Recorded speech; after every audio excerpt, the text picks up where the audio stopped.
Buen día a todos, ¿cómo están? Un gusto saludarles. Soy Alejandra Samaniego, coordinadora de Prociencia, uno de los programas que estamos ejecutando en el Consejo Nacional de Ciencia y Tecnología.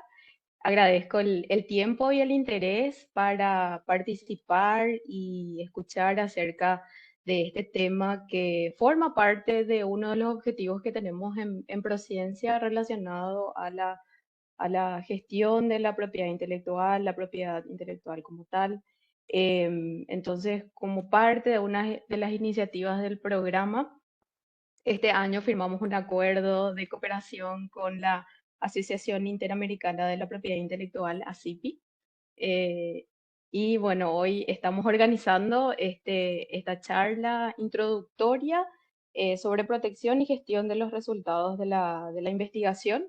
Así que está conmigo aquí Raquel Toñanes y también el equipo de ACIPI, Lorena Merzán, Juan Ortiz, Fabricio Módica, quienes nos van a hablar acerca de marcas, patentes, diseño industriales y derechos de autor. Así que les dejo la palabra también a Raquel para un saludo inicial y después ya empezamos. Gracias, Alejandra. Bueno, buenos días a todos. Muy contentos de estar hoy acá. Finalmente se concretó esta reunión tan anhelada y tan organizada, así que muy contentos. Estoy segura que va a ser la primera de muchas y vamos a sacarle el mayor de los provechos al acuerdo firmado con CONACYT y ACIPI.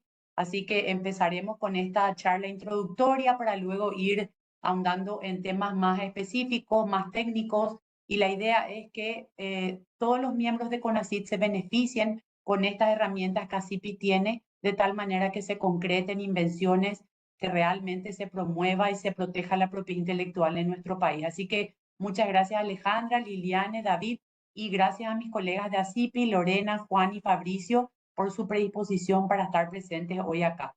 Sin robar más tiempo, quisiera darle la palabra a Lorena, ya que comience con la presentación, y muchas gracias a todos. Excelente, gracias Raquel. Y bueno, vamos a empezar con la charla. Como decía Raquel, va a empezar Lorena, la abogada Lorena Merzán, y posteriormente vamos a seguir con las demás presentaciones también del resto del equipo de ACIPI. Las preguntas las vamos a hacer hacia el final, vamos a recabar a través de nuestras plataformas digitales, Facebook, YouTube, así que estamos pendientes también de sus consultas y las dejamos hacia el final. Así que te dejo, Lorena, para empezar. Muy buenos días, muchas gracias Alejandra y al CONACYT por esta invitación. Es un gusto para nosotros participar de este taller y que estoy segura con Raquel que será el inicio de muchos talleres que haremos. Bueno, venimos hoy a hablar a ver qué es la propiedad intelectual. La OMPI define a la propiedad intelectual como cualquier creación de la mente humana. Dentro de la propiedad intelectual tenemos dos áreas grandes. La propiedad intelectual propiamente, que se entiende los derechos de autor y derechos conexos, y también la propiedad industrial. Yo le voy a hablar sobre la propiedad industrial, ¿verdad? Si pues la siguiente diapositiva. Dentro de la propiedad industrial tenemos nuevamente tres áreas que cubre la propiedad industrial. La primera serían las marcas, después están las patentes y los modelos y diseños industriales, que eso hablará mis colegas. Yo les voy a comentar qué son las marcas. En realidad las marcas es el instituto de propiedad intelectual que más utilizamos en Paraguay. Registramos más marcas en Paraguay. La idea sería que a través de CONACYT se puedan registrar más patentes, más diseños industriales. Entonces, ¿qué es una marca? La OMPI define una marca como un signo que permite diferenciar los productos y servicios de una empresa a la otra. ¿Qué entendemos como signo? Puede ser cualquier palabra, letra, número, forma, colores, lemas o emblemas o cualquier combinación de estos mismos, incluso también puede ser un olor, un sonido, una imagen tridimensional o una etiqueta, un envoltorio, un envase, que puede identificar un producto o un servicio para ser utilizado en el comercio. Siguiente diapositiva.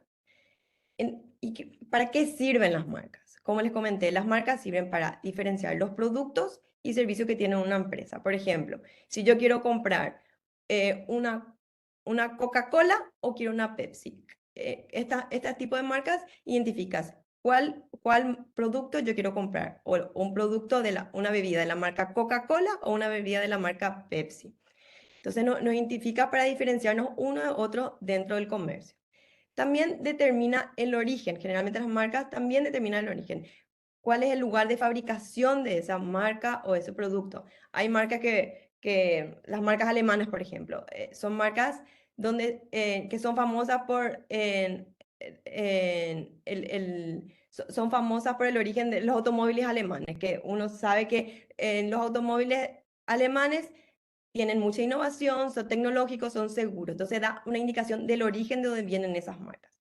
Otra de las funciones que cumplen las marcas es para dar una idea, una característica del producto, de la calidad o la función que tiene y también el costo también. Por ejemplo, si yo, por ejemplo, hablo de la marca Laverrap, da una indicación de que es una marca que sirve donde se va a lavar algo, ¿verdad? Da una indicación. Nescafé es una marca que indica que probablemente estamos hablando de una marca que sería un café. Eso te da una indicación a qué función va a tener esa marca, ¿verdad? La calidad también, en ciertas marcas dan mayor calidad que otras. En los costos, uno ya va asociando una marca más cara con otra, entonces da una indicación a qué tipo de marca estamos encontrando. Y otra de las funciones es para promocionar ese producto o ese servicio, ¿verdad? La marca sirve como un nexo entre el consumidor y el titular de esa marca. Entonces, a través de la marca es que nos podemos los consumidores conectarnos con esa marca. Entonces, esas son las principales funciones que tiene una marca hoy en el comercio, ¿verdad? Siguiente diapositiva, por favor. Las marcas acá en Paraguay duran 10 años y pueden ser renovadas de manera indefinida, a diferencia de otros derechos de propiedad intelectual que no, que mis compañeros le van a explicar cuáles son los años de duración de cada derecho. Entonces es un derecho que si el titular quiere lo puede tener permanentemente dentro del mercado. Entonces es una excelente forma de proteger su activo de propiedad intelectual a través de las marcas. Paraguay tiene un sistema atributivo. Paraguay tiene un sistema atributivo donde el que tiene el derecho tiene el registro. El primero que registra es el que tiene el derecho. Si no, la marca no está registrada, no tienen un derecho aquí en Paraguay. Siguiente diapositiva. Y acá le traemos, no sé si es que ¿están viendo la siguiente? No, quedó en la duración. Sí, creo que.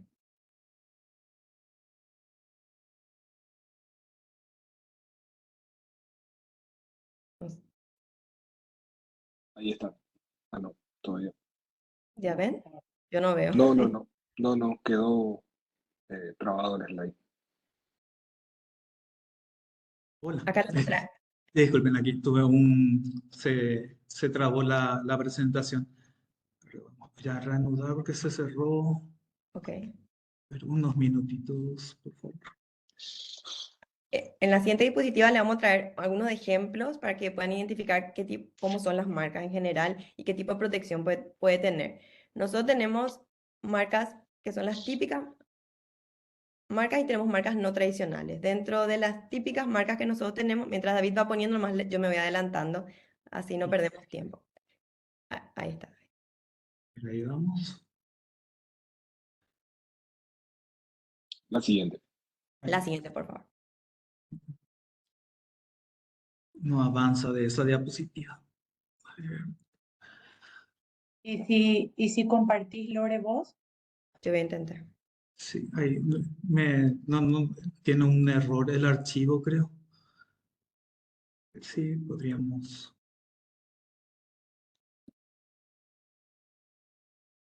¿Me puedes dar acceso para que yo pueda compartir, David? Sí, ahí al costadito donde dice detener video de la cámara, hay un botón un cuadrito con una flecha. Sería ahí, Lorena. No, sí, ahí yo sé, pero dice que me tenés que dar acceso para que yo pueda compartir. Ah, ok. A ver, un segundito.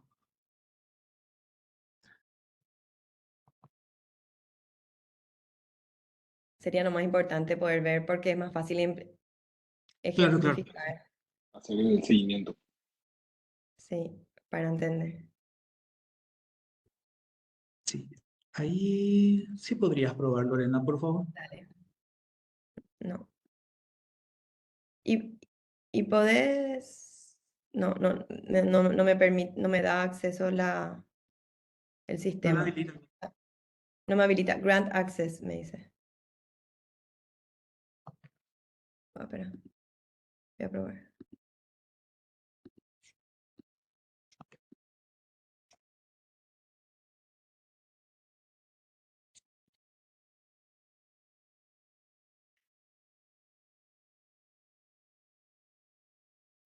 Ahí, ¿será que puede? No. ¿Y ustedes no pueden compartir, Raquel, No me permite a mí. Juancho? Voy a intentar, a ver un poco. Quizás Eh, si no se da pantalla completa a la presentación, Ok, ¿está ok, bien? vamos a intentar eso. Sí. Sí, Ah, sí. Dale. podría ser eso también. Y se están uniendo algunas personas a quienes también, porque estamos teniendo problema con la transmisión en vivo en Facebook, entonces publicamos el link para que puedan conectarse. Así que van a empezar a interactuar también con nosotros. Ahí le veo a Ada, a Lidia.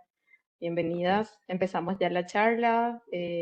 Estamos con la presentación de Lorena. Avísame, David, ¿qué tal? Ahí, ¿será que podemos seguir de esta manera? Sí, Exactamente. Ahí aparece. Sigamos así. lo mejor porque Se tiene un entiende bien. video. Ahí Bueno, ahí está. perfecto. Perfecto. Sí. Bueno, bueno, y dentro lo que le explicaba, como las marcas, la ley paraguaya es bastante, no tiene, la definición de una marca dentro de la ley paraguaya es bastante amplia, entonces se permite todo tipo de marca que pueda ser registrada. Dentro de las marcas tenemos las figuras típicas de marcas, que son las marcas tradicionales, que hoy conocemos como las que son las denominativas, que están compuestas por una palabra. La marca Nike, Apple, Mercedes-Benz, la parte, una palabra. Después tenemos las figurativas, que está compuesta por una imagen, como el signo del check de Nike, la manzanita Apple, el símbolo de Mercedes-Benz. Estas son marcas que son figurativas. Y luego tenemos las marcas mixtas, que están compuestas por una parte denominativa y una parte figurativa, que Nike con su check, Apple con el logo de Apple, Mercedes-Benz con también su logo y también el nombre de Mercedes-Benz. Y hoy en día nos encontramos ante marcas no tradicionales que se conocen, que son marcas sonoras. Por ejemplo, ahí tenemos un videito que no quiero nomás poner, que es el ruido cuando comienza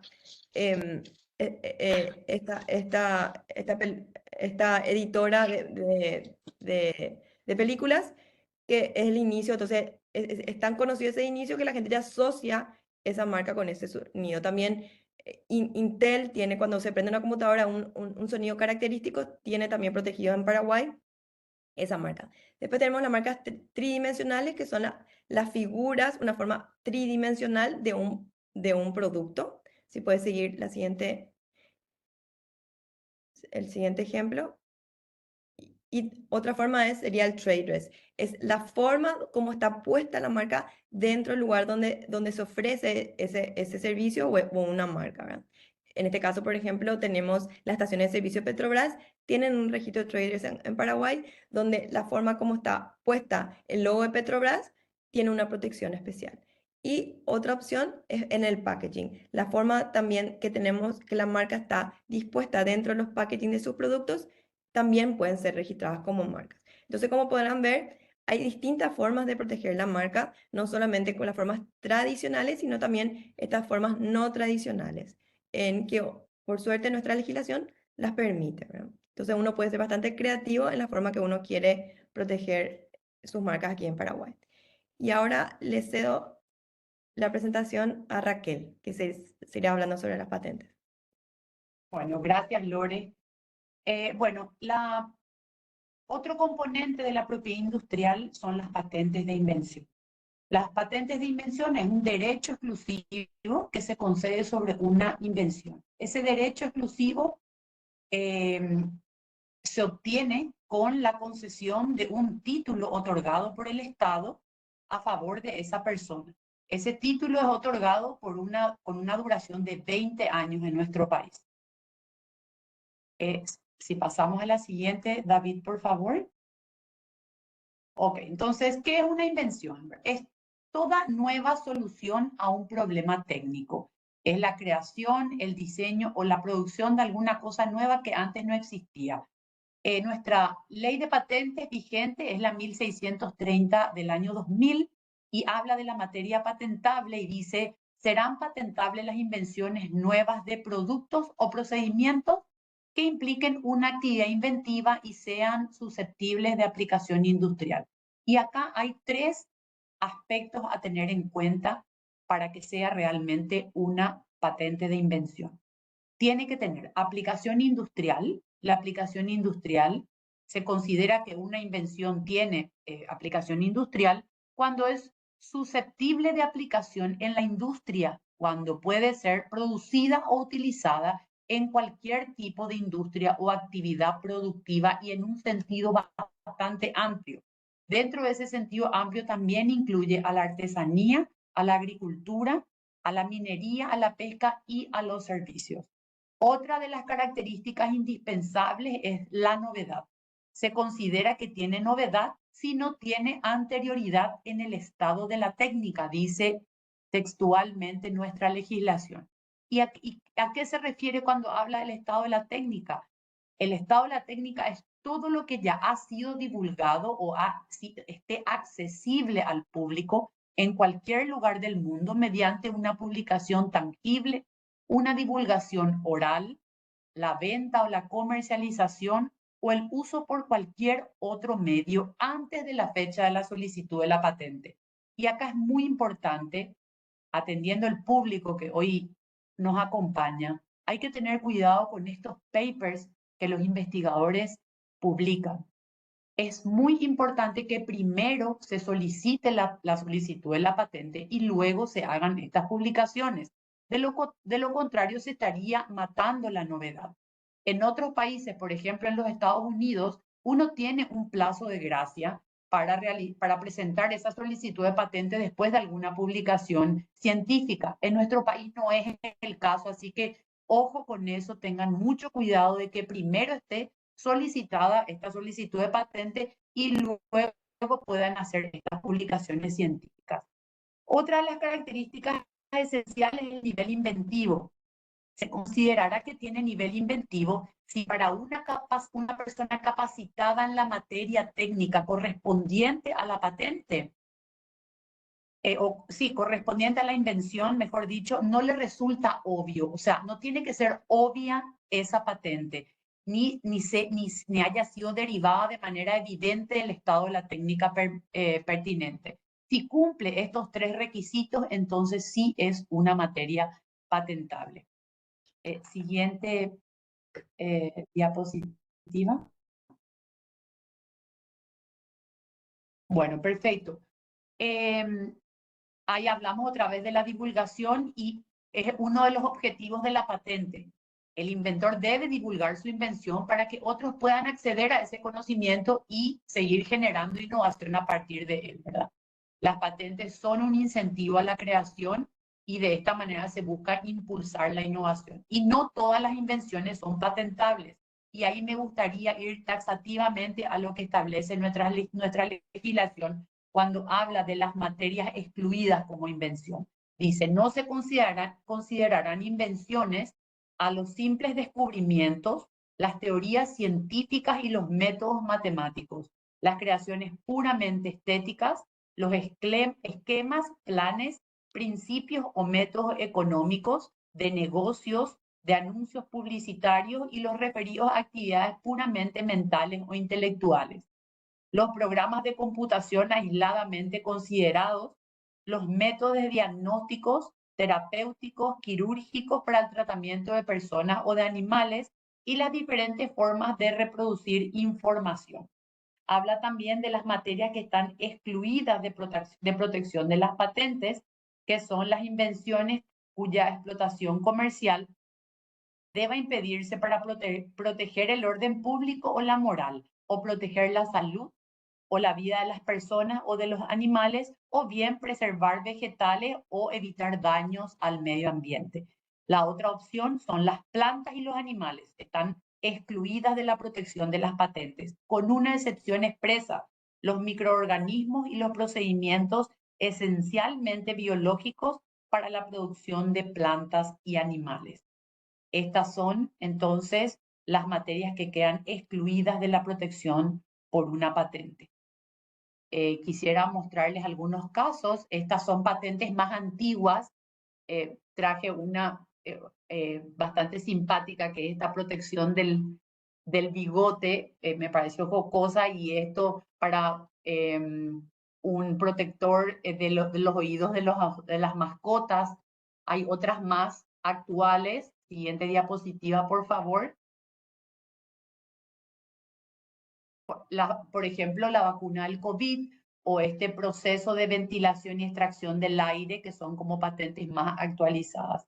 Entonces, como decía, la patente tiene una duración de 20 años. En nuestro país, el procedimiento de registro de una patente, como casi en todos los países, tiene una duración muy extensa. Se está buscando de que esa duración se reduzca, pero actualmente puede llegar a demorar entre 5 y 6 años el proceso de registro de una patente.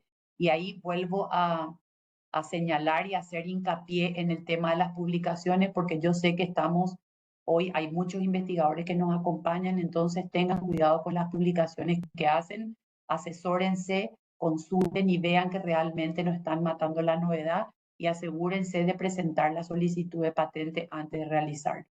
Bueno, eso es todo. Le doy la palabra a Juan Ortiz, que les va a hablar de los diseños y modelos industriales. Muchas gracias.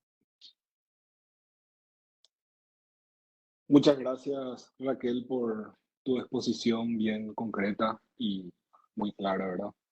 Quisiera también agradecer a los organizadores por la invitación y bueno, estamos aquí para colaborar también con los investigadores del CONACYT, ¿verdad? Así que es un privilegio y un gusto estar esta mañana con ustedes.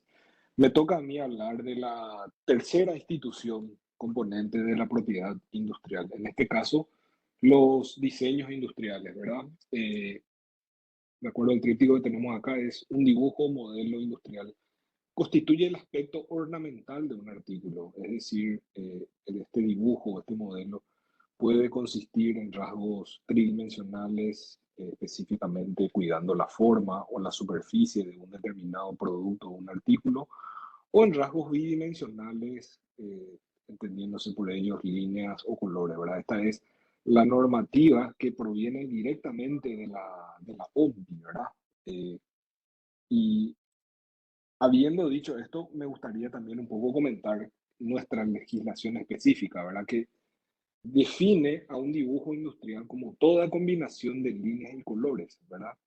Y al modelo industrial como toda forma plástica de líneas y colores destinados a dar una apariencia especial a un producto industrial o artesanal que sirva de tipo para fabricación. Muy bien, entonces, habiendo leído los guidelines de la OMPI y de nuestra ley, estamos haciendo énfasis en una institución que tiene como un objetivo principal el cuidado de la forma ornamental de los productos que podamos eventualmente estar fabricando.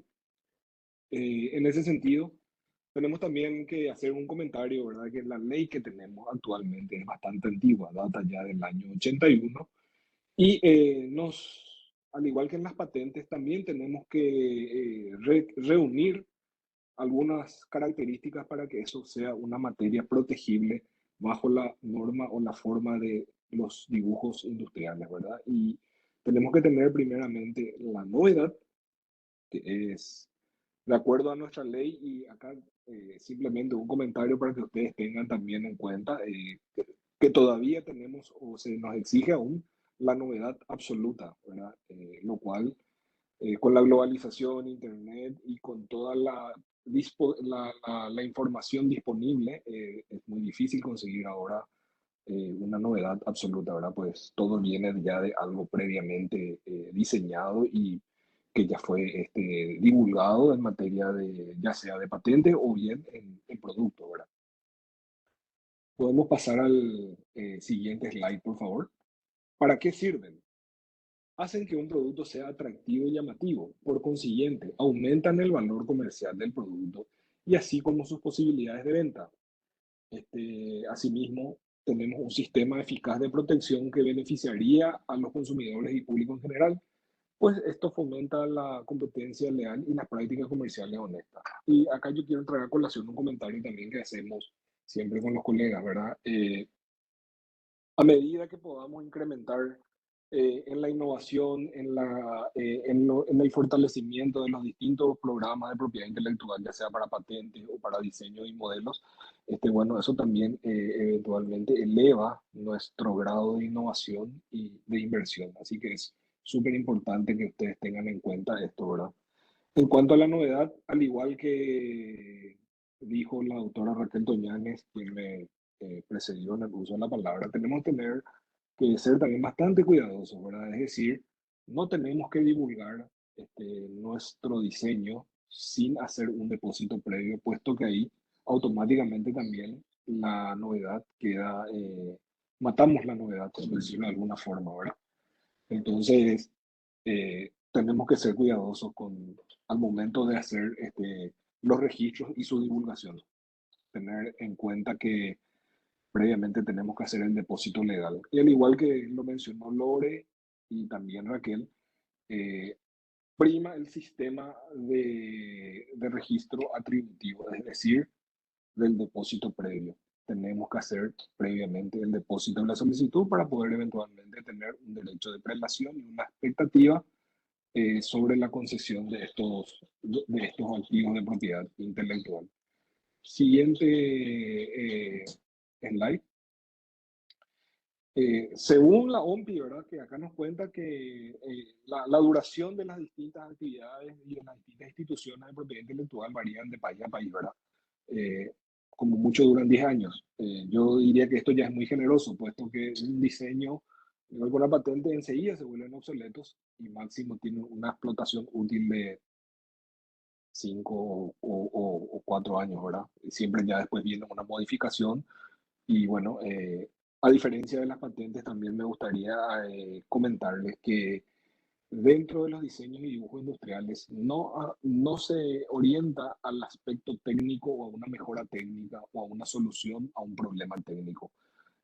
Básicamente lo que tenemos que tener en cuenta simplemente es que esto pueda ser fabricado y que tenga su forma o el ornamento que queremos proteger sea novedoso.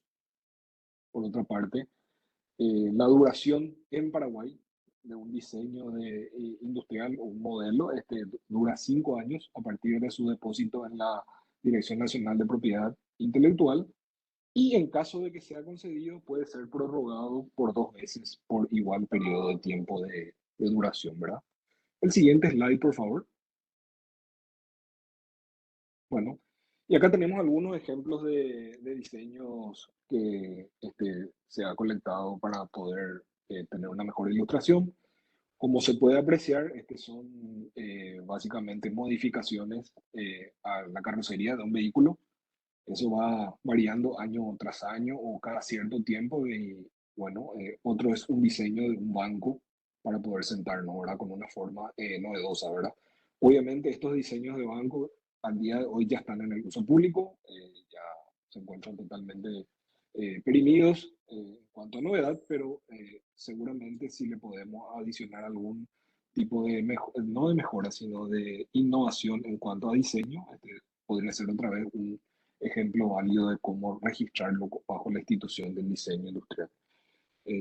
Agradezco muchísimo a los organizadores, a mis colegas que me acompañan y cedo la palabra a doctor Fabricio Módica para que pueda hacer también una exposición sobre derecho de autor.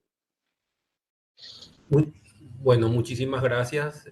También agradecer a los organizadores, al CONACYT, a CIPI, por esta oportunidad de tener este encuentro con la academia, con los investigadores, porque en realidad a veces quizás por el desconocimiento, a veces por creer de que uno todo lo sabe, a veces se encuentra con problemas vinculados a la propiedad intelectual. Y así como vimos y vamos a ver más adelante, a veces una cuestión que consideramos una nimiedad realmente puede ser algo muy, muy grave, que puede tener consecuencias muy devastadoras, más allá también de eventualmente las infracciones a la ley puede significar cierto desprestigio, ¿verdad? De una publicación, una investigación. Entonces la idea que tenemos es por lo menos darles ideas generales de qué se puede y qué no se puede o qué se debería tener, prestar más atención a la hora justamente de realizar sus respectivas investigaciones. Entonces yo me voy a meter brevemente a la parte de derecho de autor, que tiene que ver todo con lo que es, digamos, la creación, obviamente, de obras. Eh, Acá tenemos justamente, siguiendo con la descripción de la OMPI, con todas las creaciones y aclaro de la mente humana, ¿no? Ya que ahora se habla mucho de creaciones por inteligencia artificial, que las máquinas crean, que las máquinas pueden ser autores. Bueno, no se preocupen por eso. En casi todo el mundo, o por lo menos para nuestra legislación, el autor va a ser siempre la persona física, el ser humano que crea, ¿no? Así que todas aquellas creaciones donde haya inteligencia artificial por medio de inteligencia artificial generativa, etcétera, no están protegidos por el derecho de autor. Y el derecho de autor se refiere, por supuesto, a lo que sean libros, música, pintura, escultura, todo lo referido, digamos, a creación artística y literaria, incluso también cuestiones técnicas, como pueden ser los programas informáticos, las bases de datos. También tenemos cuestiones ya, digamos, no tanto para el gozo estético, sino con una finalidad económica, como pueden ser los anuncios publicitarios, mapas, dibujos. En fin, el derecho de autor protege cualquier creación que sea original en el campo, digamos, de las bellas artes, de la literatura y en algunos casos de las ciencias, ¿no? Adelante, por favor. Una base sobre la que tenemos que partir es que cuando hablamos de protección por derechos de autor, hay que repetir y no cansarse que el derecho de autor no protege las ideas, sino la forma en que las ideas son expresadas. Es decir, cómo vamos plasmando, cómo vamos desarrollando nuestro libro, nuestro artículo, nuestro proyecto, nuestra obra, nuestra pintura. Porque si realmente llegamos a proteger las ideas, va a llegar un momento en que no vamos a poder crear nada nuevo porque básicamente va a ser ya, digamos, repetición de una idea, por así llamarlo, original. O sea que las ideas, digamos, es la materia prima sobre las cuales nosotros vamos creando, vamos desarrollando. Siempre pongo el ejemplo. Varias personas pueden hacer un proyecto sobre aquellas cuestiones que tengan que ver sobre tecnologías verdes, tecnologías no, qué sé yo, renovables, no contaminantes. El hecho de que una persona haya escrito la primera vez sobre eso no significa que yo puedo evitar que otras personas escriban sobre lo mismo, sino lo que va a variar en cada trabajo es el desarrollo que yo le voy a imprimir a esas ideas. Yo estoy escribiendo, digamos, un proyecto de investigación sobre incluso cómo mejorar o el tema justamente de los baches, ¿verdad? En la ciudad, que hay tantos baches que en su momento hubo aplicaciones que desarrollaron aplicativos para, bueno, cómo detectar estos baches o a la hora digamos, de las tormentas, los raudales. O sea, cada uno puede escribir un proyecto sobre la misma idea. Ahora, la forma en que yo voy desarrollando las palabras, el orden, la estructura, eso es lo que se va a proteger, la forma del trabajo. Recuerden, nunca el fondo, siempre la forma. Y siempre y cuando esa forma sea original, va a merecer la protección por el derecho de autor. Y en lo que se refiere al ámbito literario, a ver, yo puedo escribir una novela sobre la guerra de la Triple Alianza, otro también, o sobre la guerra del Chaco. Obviamente no voy a tener una protección sobre esa idea general, pero sí la forma en que yo voy contando, eso es lo que va cambiando y eso es lo que se protege por el derecho de autor. Adelante. Siguiente, sí. Bueno, algo muy importante cuando hablamos de derecho de autor es que tenemos que diferenciar lo que es la autoría, lo que es la titularidad. Como ya mencioné al comienzo, para nuestra ley y para la gran mayoría, autor va a ser siempre la persona, el ser humano que crea. Ahora bien, la titularidad puede ser de una persona física, esto puede transferir a otra persona o bien puede transferir a una empresa o eventualmente a un organizador o un productor. Pero siempre cuando hablamos de una creación por el derecho de autor, el primer, digamos, autor y el titular de la obra va a ser siempre una persona física. Y ya luego, dependiendo del tipo de obra, por ejemplo, si estamos ante un software, la ley establece una presunción de que si nada se dijo en el contrato, el productor del software va a ser el titular de eso. Si bien el autor va a ser siempre la persona física que crea, pero el titular, quien va a explotar económicamente eso, va a ser el productor, que puede ser, digamos, una empresa. Entonces, a veces coinciden autor con titular, pero no siempre. Y sobre todo cuando estamos ante ciertas obras, o por ejemplo una obra audiovisual o también una obra colectiva, por la cantidad de personas que participan en esta creación, la ley presupone que si nada se dijo al respecto, un tercero va a ser el titular y quien explote, digamos, económicamente estas creaciones. Lo mismo cuando se trata de una obra por encargo o una obra, digamos, dentro de un contrato de una relación laboral. Si bien, por supuesto, el autor va a ser siempre la persona física, pero el titular, quien explote económicamente los derechos, puede ser otra persona física o eventualmente una persona jurídica, como pueden ser una empresa o, digamos, otra persona que de alguna manera le está pagando el sueldo, en este caso, a la persona para que desarrolle, para que investigue, para lo que fuere. Adelante. Cuando hablamos del plazo de protección de las obras, tenemos que identificar, por un lado, que vamos a ver más adelante, cuando hablamos de derechos de autor, tenemos dos tipos de derechos. Por un lado, tenemos los derechos de explotación económica de la obra, que son los llamados derechos patrimoniales, que obviamente el titular tiene derecho a explotar por un tiempo la obra, beneficiarse económicamente de ese plazo y luego de un tiempo eso pasa al dominio público para que terceros puedan utilizarlo libremente. Si hablamos del tiempo sobre los derechos de explotación económica, la ley establece en general para la mayoría de las obras que se tiene una protección de 70 años después de la muerte del autor. Entonces, obviamente, después de este plazo, por supuesto, de la muerte del autor, los herederos tienen derecho a beneficiarse de esta explotación, pero después de 70 años eso ya va a quedar libre para que cualquiera, digamos, lo utilice, en principio, ¿no? Ya que en algunos casos vamos a ver que por más que esté, digamos, en el dominio público, sí hay un pequeño pago que hay que realizar. Pero en general y en la mayoría de las legislaciones, este plazo es de protección de 70 años después de la muerte del autor, que vamos a ver que es muy diferente a lo que serían los derechos morales, que se refieren a los derechos del creador en sí, en el sentido de que una persona por ser autor va a ser siempre el autor. Esto por más de que transcurran 70, 100, 200 años va a seguir siendo así. Es decir, si yo creo una obra, por ejemplo, el famoso en Don Quijote, ¿verdad? De Cervantes, él va a ser siempre el autor. No es que pasado el tiempo va a dejar de serlo. En su momento Shakespeare, por Romeo y Julieta, Hamlet, por más de que pasen 230 años, va a seguir siendo el creador.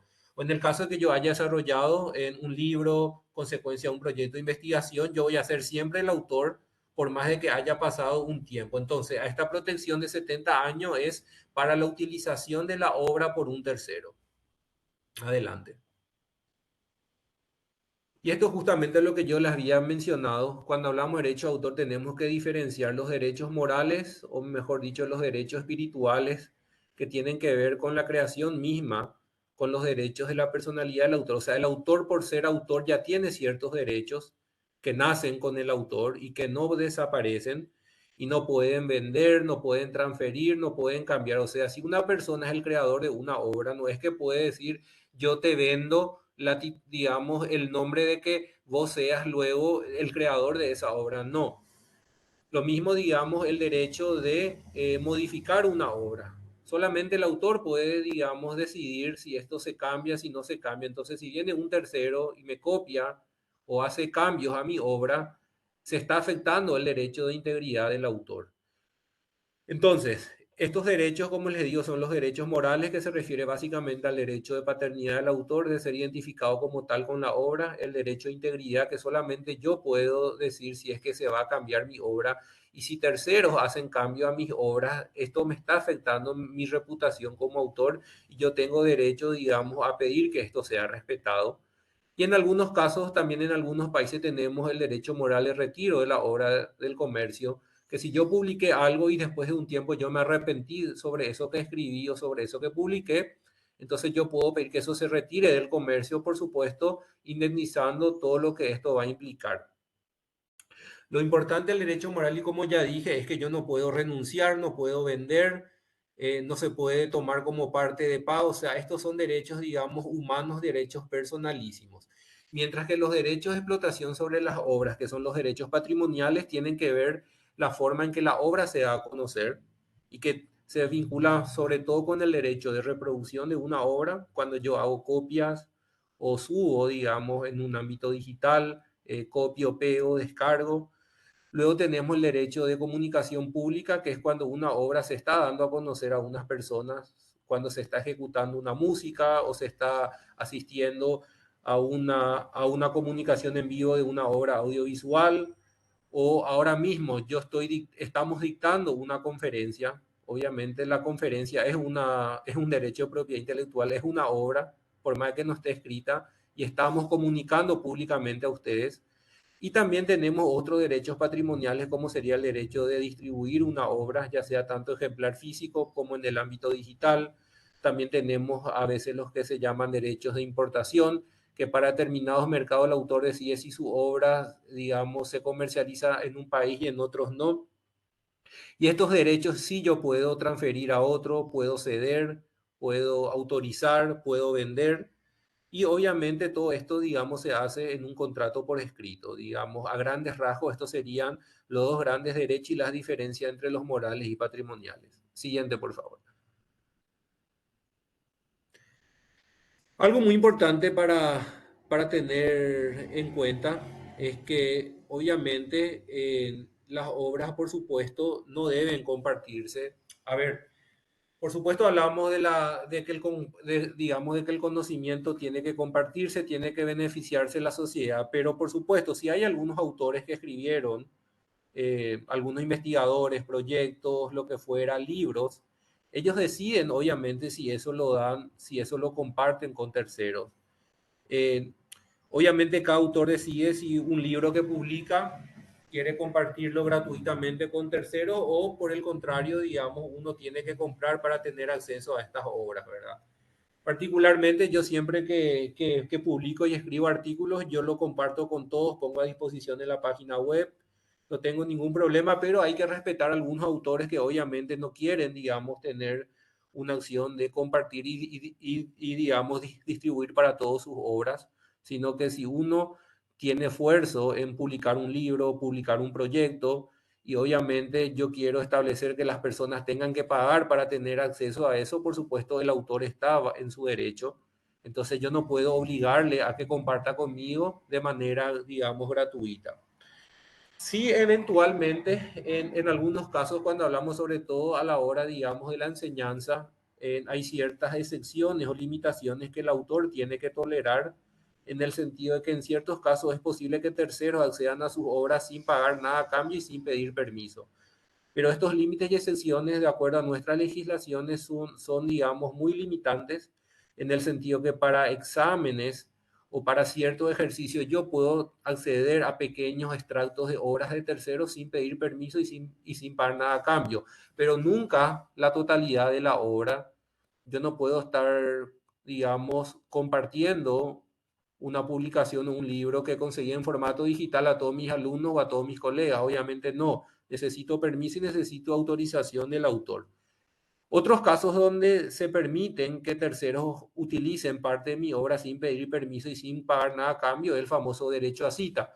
Y esto tiene que ver mucho con las investigaciones, ¿no? Cuando yo estoy investigando, estoy escribiendo algo, digamos, las famosas citas y referencias, ¿no? Si yo voy a utilizar expresiones de lo que dijo un tercer autor para reforzar mi trabajo, recurro a las famosas citas y referencias. Obviamente, si yo utilizo información de terceros y no cito ni referencio adecuadamente, en esos casos estamos cayendo en el plagio, ya que yo me estoy apoderando de lo que dijo un tercero y estoy haciendo pasar como si eso es algo mío. Y obviamente esto hay que tener cuidado porque esto es una infracción ya sea tanto civil como penal y eventualmente también administrativa. En algunas universidades, por supuesto, realizar un trabajo, una investigación sin haber citado debidamente a autores extranjeros tiene consecuencias, ¿verdad? Ya sea cancelación del trabajo, expulsión, lo que fuere. Así que hay que tener cuidado cuando usamos material ajeno.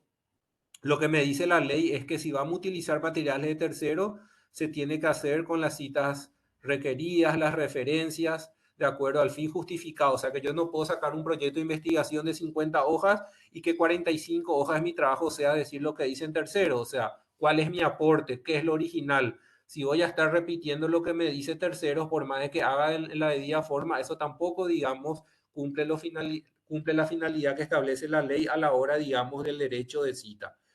Lo mismo para la utilización, digamos, con fines periodísticos. Bueno, la verdad que esto no varía mucho en el sentido de que cuando un periodista utiliza obras ajenas, por supuesto, tiene que mencionar la debida, digamos, autorización de terceros. Y lo mismo, un artículo periodístico es una creación que tiene que ser, digamos, autorizado por el autor o eventualmente por el titular, que generalmente suele ser el medio escrito, que son quienes tienen, digamos, los derechos sobre eso. Siguiente. Ahí creo que pasamos uno. Bien, entonces básicamente y hablando pronto y rápido, esto es lo que protege, digamos, el derecho de autor, justamente sobre las creaciones en los diferentes ámbitos, literario, artístico, y hay un plazo de protección, hay unos derechos que, digamos, que proteger, que responder, y por supuesto en ciertos casos se permiten el uso de las obras de tercero, pero bajo ciertas limitaciones muy estrictas. Y por último tenemos los derechos conexos, que son derechos que están vinculados a los derechos del autor y que tienen que ver en la manera en que la obra se comunica o se da a conocer. Y aquí nos referimos básicamente a tres tipos de derechos conexos, que son el derecho de los artistas, intérpretes o ejecutantes. O sea, si hablamos de una obra, sobre todo de una música, de un audiovisual, ¿de qué manera llega esto a nosotros? Bueno, a través de la interpretación de los artistas, ¿no? Eh, También otro caso, digamos, de personas que están dentro de los derechos conexos son el productor de fonograma. La música, por supuesto, están el autor, el compositor, está el artista, y luego cuando eso se fija en un soporte, obviamente pasa a ser, digamos, un fonograma, y esa titularidad corresponde a los famosos sellos discográficos. Es decir, cuando un autor saca un álbum musical, está digamos, el derecho del autor, está el derecho del artista que interpretó eso y está el derecho del sello fonográfico o del sello discográfico. Entonces, eso es muy importante identificar. En estos casos, estas personas no son creadores, pero sí tienen una actividad análoga y muy importante para que se pueda comunicar el derecho conexo. Y la tercera categoría de derecho conexo, es decir, primero tenemos los artistas, intérpretes, ejecutantes, segundo los productores de fonogramas, y en tercer lugar tenemos los organismos de radiodifusión, que son básicamente los organismos de radio, TV, etcétera, que permiten que las señales lleguen a las personas, sobre todo las señales de televisión, de radio, y también actualmente ya se habla el tema de las señales de internet, es decir, la señal por el cual llega el programa. Entonces, básicamente estos serían los derechos conexos que están muy vinculados con la explotación y la transmisión de los derechos de autor. Siguiente. No, justamente acá ya les había adelantado, los beneficiarios o titulares, ¿verdad? Por así llamarlos, de estos derechos son los artistas, intérpretes y ejecutantes, tanto en la parte musical como audiovisual, los productores de fonogramas, ¿verdad? Los que hacen, digamos, los discos, y los organismos de radiodifusión. Bueno, básicamente eso es recontra súper resumido. Esperamos que hayamos por lo menos echado un poco de luz. La verdad que es un tema bastante complejo. Estamos a las órdenes para responder sus preguntas. Bueno, muchísimas gracias a todo el panel. Muchas gracias, Fabricio. Muchas gracias, Raquel. Muchas gracias, Juan. Y también gracias, Lorena. Aquí, bueno, cayó una consulta por parte de la audiencia. Creo que iría para vos, Fabricio. Dice, cuando el autor no indica la titularidad de los derechos de autor de una publicación con el símbolo de copyright, ¿podemos asumir o no que tiene la titularidad en un contexto de necesidad de registro de datos de publicaciones científicas? Si no está Bueno, algo explícito. algo muy importante que me olvidé mencionar es que el derecho a autor no es necesario registrar, como si es en el caso de una marca, de una patente. Sí es recomendable a los efectos probatorios, ya que un registro de derecho a autor que hace me da fecha cierta y me da una presunción de titularidad ante el caso de que un tercero infrinja. También quiero aclarar que los derechos de propiedad intelectual básicamente son derechos de exclusión. O sea, yo registro mi marca, yo registro mi derecho a autor, yo registro mi patente para evitar que terceros me copien. Ahora bien, en algunas legislaciones, como por ejemplo en algunos países como Estados Unidos, sí es necesario registrar una obra para eventualmente poder ejercer acciones ante una violación de derechos. Entonces, en Estados Unidos, justamente para que yo pueda ejercer y pueda eventualmente reclamar una cantidad importante de daños por si un tercero me copia mi obra, sí yo tengo que tener un registro. Y al tener un registro, entonces se suele acompañar a la obra un símbolo de C que significa copyright, que significa, digamos, derecho de autor. Nuestra ley y la mayoría de nuestro sistema, como les digo, y también los tratados internacionales no exigen el registro de la obra. Entonces, si yo voy a utilizar una obra de un tercero o voy a utilizar un artículo, no es que, no, como esta persona no registró, entonces es libre su utilización. No, en principio, cualquier creación se presume que hay un titular y que ese titular, digamos, no autorizó a que un tercero libremente acceda a la obra.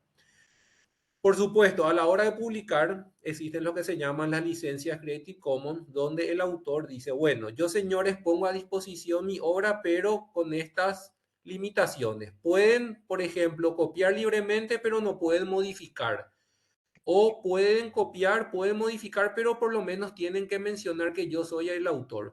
Si yo voy a utilizar si yo voy a hacer a un repositorio de artículos científicos, hay que ver qué tipos de permisos me dan, digamos, esos repositorios. La gran mayoría, salvo que tengan estas autorizaciones especiales de licencia, yo no puedo estar, digamos, compartiendo el artículo científico que, digamos, obtengo dentro de una base de datos o dentro de un repositorio científico. Salvo que el autor haya publicado su trabajo y que expresamente lo haga a través del sistema de Creative Commons, donde dice, bueno, ustedes son libres de distribuir, de reproducir, de comunicar, pero lo único que les pido es que me citen como que yo soy el autor de eso, es decir, el derecho moral. Pero yo renuncio a mis derechos patrimoniales de comunicación pública, reproducción y distribución. Entonces, volviendo a la pregunta, hay que ver qué tipos de derechos el autor, digamos, no es la palabra hacer, sino decide no hacer uso de estos derechos, sino por el contrario. Yo solamente quiero que me respeten mi nombre, pero pueden reproducir, pueden distribuir, pueden comunicar libremente mi obra. Entonces, esto va a depender de la autorización que cada autor haya realizado al respecto. No sé si respondí la pregunta o me fui por las nubes. Yo quiero agregar un comentario nomás al comentario de Fabri. En Paraguay no está regulado el tema de los usos de los símbolos, tampoco en Paraguay. O sea, el hecho que yo tenga una marca que tenga TM no significa de que esté registrado y tampoco la C. Entonces, no, siempre hay que verificar ante la DINAPI si es que existe o no una protección. O sea, en Paraguay el hecho que ponga TM significa que, o registered, o sea, la R de registrado no significa, o sea, en Paraguay no hay una regulación al respecto como pasa en otros países, ¿verdad? Entonces siempre tienen que verificar en el organismo, en este caso la DINAPI, a ver si es que existe o no esa marca registrada, si esa patente está registrada, ese modelo está registrado, y así como explicó respecto al hecho que tenga o no el símbolo, no significa que no ustedes pueden utilizar libremente una obra o una marca o una patente o un diseño. Eso también para que tengan en cuenta, ¿verdad? Que en otros países sí es obligatorio la utilización de los símbolos. TM sería trademark, que todavía está pendiente. Registered sería recién la R de registro, ¿verdad? Súper claro, súper claro. Bueno, ahora también creo que va para Fabricio de vuelta, Fabricio que mencionó el tema de inteligencia artificial, una consulta que dice, ¿hay alguna legislación que regule el uso de inteligencia artificial para cuidar los derechos de autor? Todavía se está discutiendo eso, supongo que en los próximos años vamos a tener. Hay algunos países, por ejemplo, como el Reino Unido, que establece que en el caso de ciertas creaciones de obras donde haya participado alguna creación con inteligencia artificial, en algunos casos se va a otorgar titularidad a la empresa que desarrolló la inteligencia artificial, pero son casos, digamos, muy esporádicos, incluso a nivel de Estados Unidos. Ahora se está debatiendo en la justicia, hubo casos donde personas habían creado obras, el famoso caso que alguien escribió una novela, ¿verdad? Utilizó, por supuesto, creación original del texto, pero para las imágenes había utilizado el programa Midjourney, donde le había generado imágenes, ¿no? Entonces, al momento de registrar en la oficina de derecho a autor, dijo que ella era la titular de ambos. Y entonces la oficina le dijo, no, un momento, usted es creadora, digamos, de la trama de la novela, de la parte escrita, pero las imágenes que fueron generadas por inteligencia artificial, usted no participó en el proceso. Porque normalmente uno dice, bueno, quiero que me hagan una imagen de tal cosa y te generan. Entonces, ese tipo de creaciones, para la gran mayoría, no son protegibles por derecho de autor, por el hecho que no hay una persona física que haya utilizado, sino que fue, digamos, generado al azar justamente por estas aplicaciones de inteligencia artificial generativa. Entonces, en principio, y mientras no haya un cambio de legislación, todas las creaciones que son generadas de manera autónoma por inteligencia artificial no va a tener protección. Ok, perfecto. Tenemos otra consulta para el panel. ¿Existe una legislación que regule el tema de secretos industriales? Tenemos en Paraguay la ley de información confidencial y datos de prueba, que es, creo, una ley del año 2008, donde dice que para que la información sea considerada protegida como información confidencial o secreto industrial, debe reunir 3 requisitos: que la información sea secreta o por lo menos conocida por un número mínimo de personas, que tenga un valor económico por ser secreta y que se hayan tomado las medidas necesarias para proteger esa información. Entonces, en esos casos, la información sí va a tener una protección, y es muy diferente, por ejemplo, a lo que habló Raquel de las patentes, porque en las patentes, uno, a cambio del divulgar su innovación, el Estado te da protección por 20 años. Mientras que la información secreta, obviamente yo no divulgo, pero tengo justamente la protección por ser secreta. Pero si eso se llega a divulgar o terceros llegan a tener acceso por su cuenta, eso no va a estar protegido. Pero sí hay una protección por secretos industriales. Ok, muchísimas gracias. Muy precisas las respuestas. Bueno, esa fue la última que nos llegó por el momento.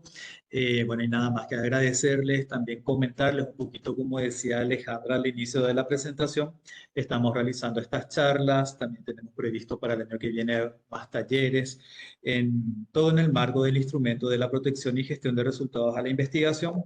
Como ya habíamos trabajado en la primera fase de Prociencia 1, nuestros resultados fueron que habíamos llegado a 115 borradores de patentes generados, lo que resultó en 16 solicitudes de patentes ante la DINAPI y otras 15 ante la Oficina de Marcas de Patentes y Marcas de los Estados Unidos en la USPTO.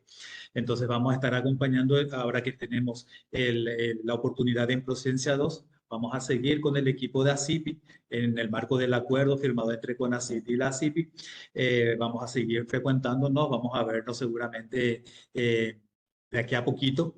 A la audiencia, muchas gracias por participar, también por conectarse. Bueno, y disculpas por los inconvenientes técnicos del inicio. Va a estar disponible la charla que tuvimos hoy día. Seguro que vamos a seguir recibiendo más consultas. Vamos a estar derivando a través del correo de patentes@conacit.gov.py. Cualquiera que quieran enviarnos algún comentario, alguna consulta, entonces así estaríamos viendo. Muchísimas gracias a todos por su tiempo. Vamos a seguir en contacto y muchas gracias.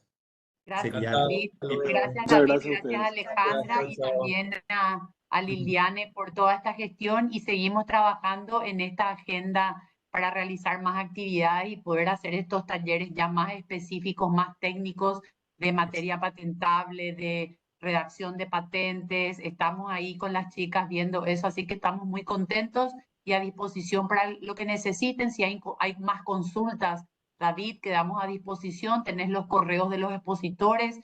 En todo lo que podamos ayudar va a ser bienvenido. Así que muchas gracias y continuemos por este camino. Gracias a los presentes y también a mis colegas que nos acompañaron. Que tengan todos buen Gracias. día. Gracias, Muchas gracias. gracias. Saludos.